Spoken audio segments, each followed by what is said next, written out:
In 2008, Exxon abandoned, after spending $180 million, a well called the Blackbeard West. And this occurred when the well's pressure increased to a point that Exxon could not justify the risk of a blowout and decided to put the safety of those workers on the drilling rig and the environment before corporate profits. Perhaps this is what BP should have done. My question is for each of you except Mr. McKay, just answer yes or no. Knowing what we know today, in hindsight, about the inconsistent well pressure test readings, would you have proceeded with withdrawing the drilling fluid from the well? Mr. Tillotson, just yes or no? No. Mr. Watson? Until we see the... Just yes or no? I can't answer yes or no until we see the full investigation of this report. So you would continue drilling? There are many things... There's only a yes or no here.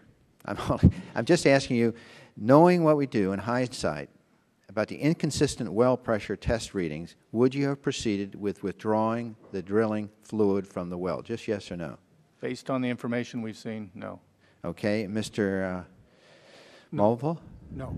And Mr. Odom? No. Based upon the worst case scenario, you could handle up to 300,000 barrels a day at 10 miles from the shore. So I asked you, what was the rate at that moment on May 12th, and you said it was 5,000 barrels a day.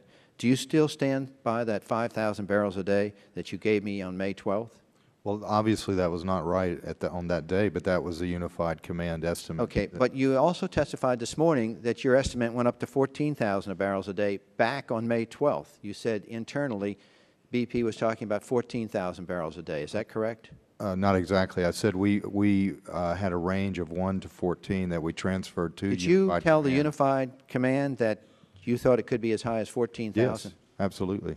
And so they went, all of you went with 5,000. They chose 5,000. How many barrels of oil per day are currently flowing from the ruptured well? We don't know. The latest estimate from the flow rate technical group, which is a government group, we're not in it, is 20 to 40,000. Okay. And how many barrels per day is the top cap recovering? 15,500. Okay. In this case, in retrospect, do you think that because you gave such a low ball, that impacted the response team because they thought it was so low?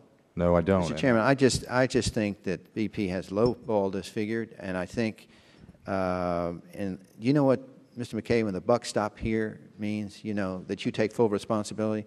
Now, Mr. Markey had asked you for apology. I really think in light of the performance of you as a CEO and what has occurred, I really think you should be resigning as chairman of BP America.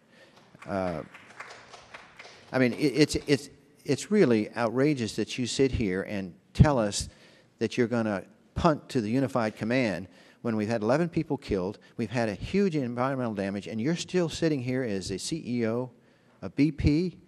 Frankly, I would call for your resignation. I'm calling for it for today. I'm not asking for an apology. I'm asking you to resign. Thank you, Mr. Chairman.